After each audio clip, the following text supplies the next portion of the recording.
Fala pessoal, meu nome é Felipe Pereira, sou fundador da Máquina de Dados e esse é o Driven by Data, o nosso podcast sobre drops na área de dados. Aqui nesse podcast a gente traz algumas informações, tendências sobre a área de dados em um formato curto para que você seja informado em um curto espaço de tempo.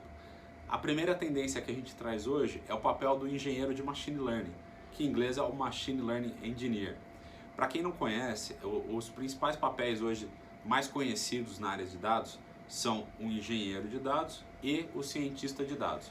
O engenheiro de dados sendo aquela pessoa geralmente vindo com um background maior de programação e que será responsável por criar os pipelines de dados.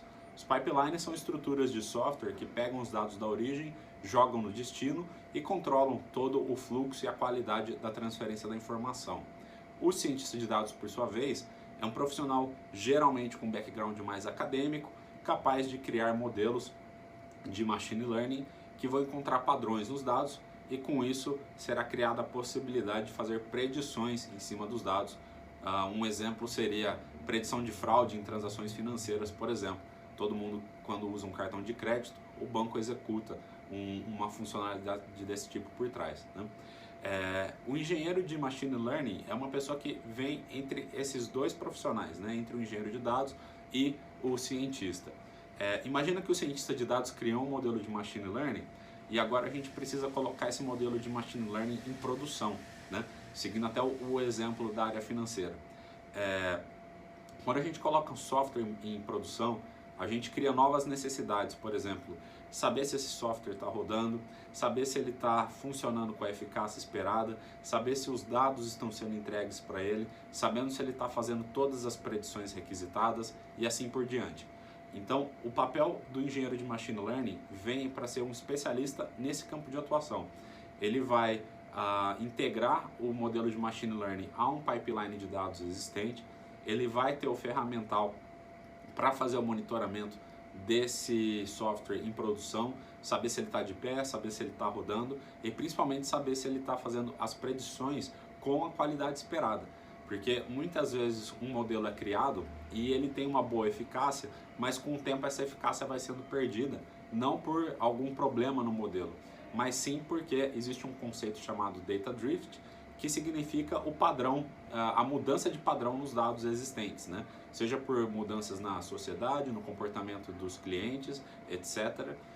Com a mudança do padrão, o algoritmo de Machine Learning muitas vezes pode perder sua eficácia e é importante que alguém esteja monitorando isso, porque a perda de eficácia sinaliza a necessidade de retreinamento do modelo, né?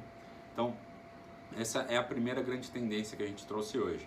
A segunda tendência tem a ver com o resultado de uma pesquisa que o Google fez junto aos seus clientes no ano de 2021 e dentro dessa pesquisa ele levantou algumas tendências e uma delas é que os clientes querem que a mudança para a nuvem seja mais do que apenas uma mudança física, né? Saiu do meu data center on-premise e foi para o data center da nuvem X, né?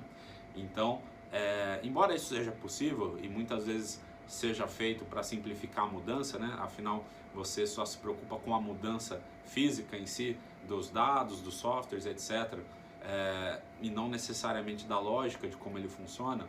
É importante que exista um segundo momento onde você utilize o potencial da nuvem para melhorar a sua solução. Por exemplo, uma coisa bastante simples que a nuvem pode te dar é o seguinte: imagina que você tem um e-commerce e você tem um comportamento mais estável ao longo do ano e existem momentos como Black Friday e Natal onde a demanda aumenta, né? Então, nesses momentos, você pode usar um conceito chamado elasticidade para prover mais recursos computacionais para a sua solução. Então, você mantém uma solução utilizando menos recursos ao longo do ano, atendendo a sua demanda, e nos momentos de maior demanda você aumenta a disponibilidade de recursos. Então esse é um conceito conhecido como elasticidade. Outro ponto importante é que devido às soluções serverless é possível desacoplar os dados do seu processamento. Então, principalmente em processamentos de Big Data, você não precisa ter tudo dentro de um grande banco de dados potente.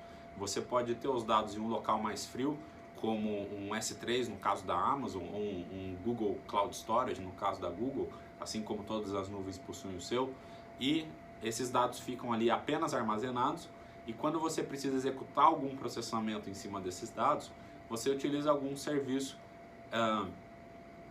pontualmente, como por exemplo o Spark, que na Amazon é vendido sob o nome EMR, dentre outras ferramentas de processamento de dados existentes, né?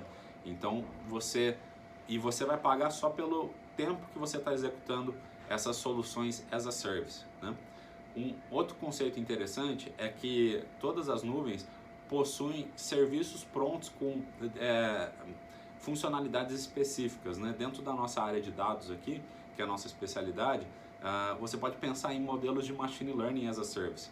Então diversas nuvens já te dão a oportunidade de oferecer um reconhecimento de fala as a service, reconhecer uma imagem as a service. Então você pode incluir isso dentro da funcionalidade do seu sistema, sem precisar que você ou sua equipe tenham necessariamente essa expertise dentro de casa, né? Então, por conta de todos esses conceitos, é importante que a mudança para a nuvem seja mais do que uma mudança física, que ela agregue também esses conceitos que tornam a nuvem algo tão inovador e tão adotado atualmente, podendo fazer com que a sua empresa tenha a maior capacidade de processamento, possa reduzir os custos e até adicione novas funcionalidades nas suas soluções. Essas foram as dicas de hoje. Eu espero vocês no nosso próximo podcast. Até mais!